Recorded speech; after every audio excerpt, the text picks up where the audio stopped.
Bram! Boat horn. Attention booster clubs. Booster club members, if you're tired of fundraisers that steal your nights and weekends just to raise a little, this is for you. We help booster clubs for any sport. Create a weekly Coaches Show podcast. Football, basketball, baseball, softball, volleyball, all of it. Fans love it because it highlights the team, the players, and the story behind the season. And here's the part you're going to like. We do all the work. We handle the setup, the recording, the editing, the posting, the graphics, and the promo clips. We even help you package it so local businesses want to sponsor it, and that sponsorship money becomes Booster Club revenue. Your only job? Make the coach available for a short interview each week. That's it. Want the simple breakdown on how this turns into fundraising? Comment Booster to get your Coaches Show fundraising plan.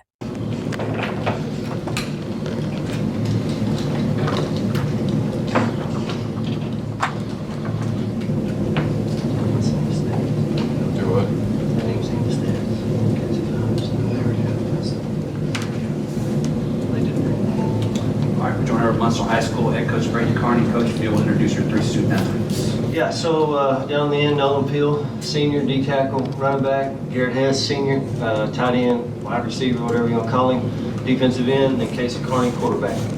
Coach, just your initial thoughts about winning the state title. Well, I mean, any coach is going to tell you it's just super exciting, especially go back to back with a group of kids that I love as much as well, that started early, didn't it? That I love as much as these guys, growing up with Kaysen and just, I've been fortunate enough to stay in the same place long enough where Kaysen was, started school and able to get out. And that's tough to do as a coach in the state of Texas, but we've been fortunate enough to be successful, so I've been able to keep my job. And Kaysen has grown up with these guys his whole life, and just started out when they were in flag and come all the way up, and they've always been winners. They've always found a way to win. Questions from the floor? Hey, Coach, first shutout in a 2A champ game since 2007. I believe it's been 8 years. Has it really? Wow. I believe it's been 8 years since Shiner's lost a playoff game by a shutout. Okay. Just hearing that and knowing how hard it is to have a shutout. Talk about how impressed you were with your defense today. Man, I thought, of course it's a short week, with Mount Enterprise and Shiner playing last Friday. We didn't get filmed till Saturday. We had a good idea of what we needed to fix from last year because Shiner was doing the same thing offensively, which they do very well. There's no reason for them to change. But Coach Johnson came up with a great plan, and we executed it flawlessly. These guys did exactly what he asked them to do. If you had to dive at you had to tackle it, then we had to get to the quarterback, make him pitch it, and we had to have somebody on the pitch, and then power pitch. I thought we played extremely well, but I just thought Coach Johnson, Coach Cabot, those guys did an extremely good job in a short amount of time getting these guys ready to play, and these guys put the time in. We have morning walkthroughs Monday, Tuesday, Wednesday, and then our full practices after school, and they learned it in a really short time, and didn't realize there hadn't been a shutout since 2007. That's pretty impressive. Coach, we kind of got it started before, leading into this week, talking about that guy to your left. Yeah. Last game with him. Sure. Getting out as a state champ. Just what are your thoughts right now doing this with your son? Well, I ain't gonna lie to you. He's really hard on himself, and after last week, he had a lot of doubt for a couple of days because he did not play a good game against Gruber. Probably one of the worst games he's played in a few years, and. He felt the pressure of needing to be better. And we talked on Saturday and talked about, hey, there's it's a 24-hour window there. You got to let it go and you got to move on. And you got to get back to watching film and figure out the game plan for this week and get out there with confidence and lead the offensive side. And I thought he did a tremendous job of that. I hadn't looked at the stats. I didn't know exactly what it was, but, it looks like he did a good job. Yeah, he did a great job, but I'm telling you right now, if we finally got 8 back. He's sitting here next to me. We hadn't had him for the last 3 weeks, and he was hurting today too. He said he's pulled his groin, and he hadn't been practicing for almost 4 weeks. He just plays in the games. Told me Monday he was feeling better. I didn't realize how much better he was feeling until we got out there and we started throwing him footballs. But to have him back on the field, just the difference it made in our offense compared to the last 3 weeks. Just totally different offense than what we've seen the last 3 weeks for sure. Garrett, you tied the 2A state championship record with those 3 touchdown catches. I mean, what did it feel like after, what Coach was talking about the year you've had with the injuries you've dealt with, to just cap it off like that. You know, it's hard to describe. You know, it feels really good, but whenever our O-line's blocking real hard up front, Cason's putting the ball where it needs to be. You got to go make those plays. Kason, you see that guy out there with one-on-one coverage like that last touchdown.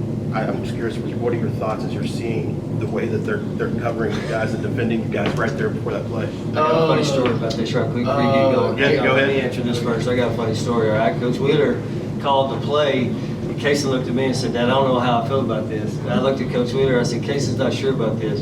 Coach Wheeler said, don't worry about it. Put it out there where it needs to be. I'll let him take it from there. But he did have doubts on that last one. I thought exactly when I see Garrett one-on-one, the kid's a dog. I'm going to put it up. He's going to catch it. Yeah, that's what he seems like is a little less decisive than that. Yeah, you know. At first it was, you know. At first, I look over and I see number 4 covering him. I'm like, number 4's a pretty good athlete, man. He kind of scares me a little bit. But then you just got to put trust in your teammates. I have trust with Garrett. We've been complete touchdown passing since I can remember. So I'll just throw it up and he'll go up and catch it. That's my thought process. Y'all have always had a dominant program in Muenster, but these last couple of years winning back-to-back state titles. What does this do going forward for kind of the program's tradition and excellence? Like you said, I feel like the tradition was set back when we started winning. You know, when back in 2010-11, those guys, when I first got there, man, they bought into hard coaching, which we push our guys. We push them, and they bought into it. We started winning at that point. And you could see each year us get a little bit better. And then in 2017, we finally won one. And these guys were on the sideline. You know, they were ball boys. So they've grown up expecting to be great. And with those expectations, they understand they got to work to get there. So with the back-to-back deal, man, it's just going to continue to help our program grow. And those younger kids understand that if you know, we're going to get back here and we're going to continue this dominance and what we've been doing, then we got to work, you know. And it starts in January and it all comes to a head in August. And I think these young guys will definitely buy into it after back-to-back state championships. Garrett, I know a couple of your teammates ended up getting the MVP awards. I think you were right there in the mix for the offensive MVP. I think you're probably the runner-up for defensive MVP as well. They may got their award. Just what your thoughts on just your complete game you were able to play today with 3 touchdowns and then having sacks, tackles for loss? I don't really care about any of that stuff. Yeah. It's my teammate. If he got it, I'm happy for him. Yeah, just like that gold medal around your. Yeah. I mean, we all got this, so I mean, it doesn't really matter to me. Yeah. Nolan, what was the adjustment y'all made on that defensive line from last year's game? Because, I mean, Shiner couldn't get anything going today. Yes, sir. I mean, you just have to win up front and be able to, get pressure. Just do all those things. But at the end of the day, it came down to the linebackers today, I feel like. You hold up on the D-line. I feel like the linebackers do all the work. So you got to shout out them as well. I don't have a question. All right, thank you, guys. Thank you. Thank you. Lone Star Gridiron is looking for interns. Over the years, we have helped dozens of students get jobs in sports media. If you want to shortcut your path to a career in sports media, click on the internship link on LoneStarGridiron.com.